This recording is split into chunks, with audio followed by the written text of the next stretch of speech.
All right, the Indiana Pacers are in the finals for the first time in 25 years, and this is what happened the last time they were in the finals. Now, we all know how this series ended. Kobe and Shaq would end up dominating Indiana and then win the series eventually. And unfortunately, a lot of people think the same thing is going to happen in this year's NBA Finals. Hey, and I completely understand. OKC Thunder have the Aura King, Shai Gilgeous-Alexander, and they overall have one of the best rosters throughout the entire NBA. The Thunder won 68 games this year, which is astronomical. They are one of the youngest teams in the NBA, and it seems like at this point in the playoff they have figured it out. They have beat a very tested Denver Nuggets team. They dominated the Timberwolves, and they dominated the Grizzlies. And these are all teams that you could argue have way more experience than OKC Thunder. However, OKC Thunder went out there and handled every single one of them, except for the Denver Nuggets, quite easily.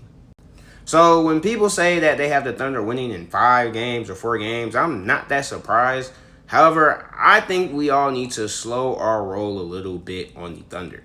And the big reason for this isn't because of the OKC Thunder. I mean, OKC Thunder are phenomenal, but the Pacers should not be overlooked in this series for a couple of reasons.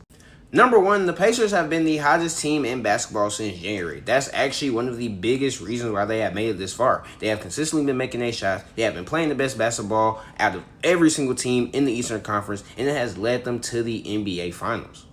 And in a lot of ways they do this, whether it be their up-tempo style of play, their drive and dish philosophy, the Tyrese Halliburton taking over at times, it has led them to the NBA Finals.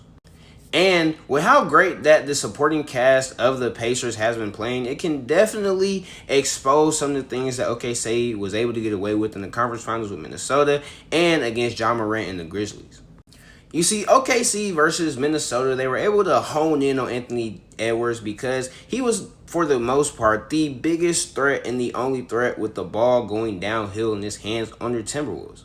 However, the Pacers don't have this problem. You have a Tyrese Halliburton, you have an Andrew Nembhard, you have a Pascal Siakam, you have a Ben Shepherd, a Bennedict Mathurin. You have all of these pieces who can go downhill and are very smart with the ball in their hands. And because of this, they are able to make smart plays when going downhill and dish it out to shooters, whether it be a Tyrese Halliburton, a Miles Turner, an Aaron Nesmith, anybody. These are things that the Timberwolves were not able to do and take advantage of in their series versus the Thunder. And this is also a big reason why the Nuggets were able to push OKC to the brink. Because there was some game where everybody showed up. Whether it be Julian Strawther, whether it be Jamal Murray, whether it be that one game you got from Michael Porter Jr., or it be Aaron Gordon. Somebody was always showing up in that series. And for the majority of the playoffs, somebody has always showed up for Indiana.